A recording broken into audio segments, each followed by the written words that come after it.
আসসালামু আলাইকুম রহমতুল্লাহ। আমরা বলছিলাম যে সারা পৃথিবীতে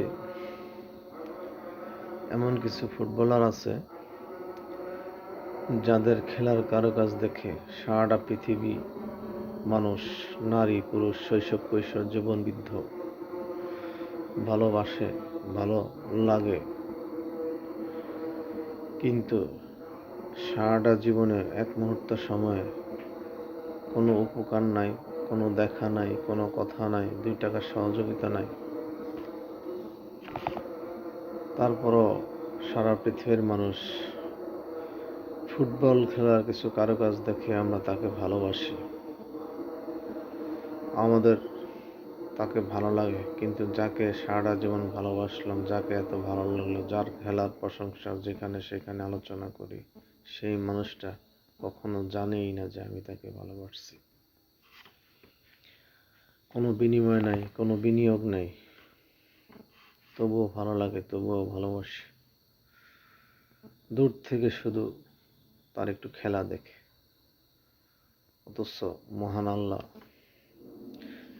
এই কুল কায়নাত সৃষ্টি করলো, এই কুল কায়নাত দেখা, যে স্রষ্টা আমাদেরকে সৃষ্টি করলো এই কুল কায়নাত দেখে তো আমরা ওনাকে ভালোবাসা গভীরভাবে জীবনের বিনিময়ে দিয়ে হলো ওনার ভালোবাসা দরকার। ওনাকে ভালোবাসা জীবন বিলিয়ে দেওয়ার, জীবনকে উৎসর্গ করে দেওয়ার প্রয়োজন। অথচ আল্লাহ রাসূলকে ভালো না বেশা আল্লাহর একজন সৃষ্টির কিছু সময়ের একটু খেলা দেখে সারা জীবন মনের অজান্তে ভালোবেসে গেলাম। কিন্তু মহান স্রষ্টা যেহেতু কিছু সৃষ্টি করলো, তাকে আমাদের অনেকেরই ভালো লাগে না, ভালোবাসে না। যেমন কাফের, মুশরিক, মুনাফিক ইত্যাদি শ্রেণীর লোকেরা মহান স্রষ্টাকে কখনোই ভালোবাসে না। আর ভালোবাসে না বলেই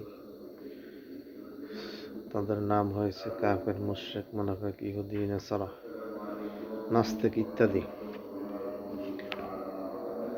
আসলে কার জীবনে কখন যে স্রষ্টার ভালোবাসা নসিবে জোটে, আল্লাহ রাসূলের ভালোবাসা নসিবে জোটে, এটা মহান আল্লাহ ছাড়া আর কেউই ভালো জানে না, আল্লাহ রাসূল ছাড়া কেউই বলতে পারে না। তাই স্রষ্টার সৃষ্টির একটু ঝলক দেখে আমরা জীবন যৌবন দিয়ে ভালোবাসি। অথচ স্রষ্টার এত সৃষ্টি থাকার পরে, এত সৃষ্টি দেখার পরে, এত নাজ নেয়ামত ভোগ করার পরও, এত বিলাসিতা করণের পরও, এত আভিজাত্য করণের পরও, পাওয়ার পরও, চাওয়ার পরও এই মহান স্রষ্টাকে আমরা অনেকেই ভালোবাসি না। তাই একদিন এই ভালোবাসার অভাবে তিনিও আমাদেরকে একদিন ভালোবাসবেন না, তিনিও আমাদেরকে ভুলে যাবেন। আর যাকে স্রষ্টা ভুলে গেল, প্রকৃতপক্ষে তার জীবনের কোনো ভালোবাসারই মূল্য রইল না, কোনো ভালোবাসারই মূল্য থাকবে না। আসসালামু আলাইকুম রহমতুল্লাহ।